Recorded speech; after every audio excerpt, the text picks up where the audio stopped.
All right. Uh, I took a few days off. So if you've been following the series at all, you know that I've been going through our hikes here in Sedona, trying to do it, kind of close to real time just because it adds up and there's a fair amount of work associated with post-processing all the photos and the video. And this is not so bad because I tend to do it off the cuff and in real time.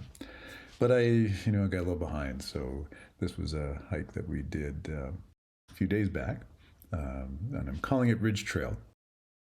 This hike, I was looking for places that are less crowded. This is spring break, and there are a lot of people that have come out to Sedona to, hit the main trails, which are places like Bell Rock and Cathedral Rock and Devil's Bridge and Boynton Canyon. So we try to avoid those areas as much as possible, and try to find places maybe that are less traveled and a nicer hiking experience. At least for me, if I'm going to go to a Walt Disney World style of hiking, that's not the experience that I'm looking for. So this was a great hike, a little different than other ones that we have done in Sedona. And I'll just go through it. The mechanics of the hike, we were out there for about 4.5 hours. We did 5.5 miles, and the ascents, they were a little tricky in spots, which I'll get into. But let me sort of bring up the view here, and you can see where things started. So we are somewhere over here. So it was a pretty quick drive to come to a place called Sunset Park. So it literally is a neighborhood park, and there's lots of parking there. So that's where, that's where we parked. And there's a little trail from that park called the Lollipop Trail that eventually gets you into the various trails that will connect to Ridge Trail. And so that's the approach that we took, and you can see here that this trail hugs a canyon, and there's an airport right here. My goodness, for a fair amount of that hike, it was just helicopter after helicopter after helicopter. A few private planes, but mostly helicopters.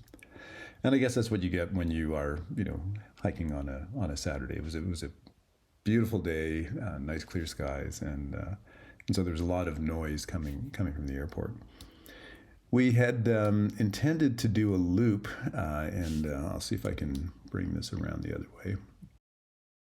We had intended to do a loop on this hike where we would come along here, and then as we were making our way here, there was on the app there was a trail that came back around and reconnected here. So that was the loop that we were originally going to do. But when we got to that point, that trailhead was closed off, so we couldn't do that. So on the fly, we had to figure out a different way of coming back. And so what we did is we continued on Ridge. We took a connector to Sketch and followed that all the way back until we reconnected with how we started.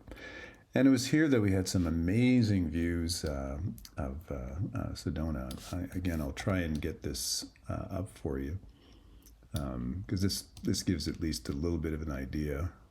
So as you're coming down this segment, you see all of these mountains and this part of Sedona in your viewing distance.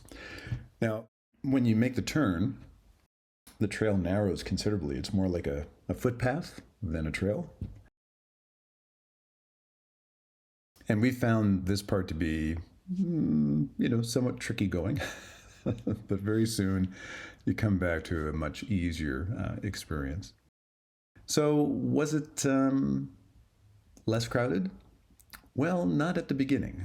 When we first started the hike in this area, I would say right about here, yeah, there were a lot of people. At first, I thought, "Oh no!" Whatever research I did about less traveled trails in Sedona, and least crowded trails in Sedona failed me because I thought we would just be kind of in a line of people walking along. But it turned out that only lasted for a short period of time, and as soon as we got onto Ridge Trail proper, it was basically Lorraine and myself. We did bump into some old timers. I guess I'm an old timer now, but we bumped into some old timers when we took a lunch break on our way back here, and they were just whining and complaining about. I guess they do some emergency services, so they were whining and complaining about the types of hikers that they have to go in and pull out. I'm not sure how frequently that happens. He seemed to suggest that it was quite frequent, and especially on some of the hikes like Bear Mountain, where people go up late and get stuck and have to be pulled back. Oh well, so much for that. So far we have not had any major events happen on our hiking. So that's an overview. We were at about 4,200 feet as our starting elevation. We went up to about 4,488 as our max. So fairly easy to moderate hike, and a great day on the trails. All right, cheers.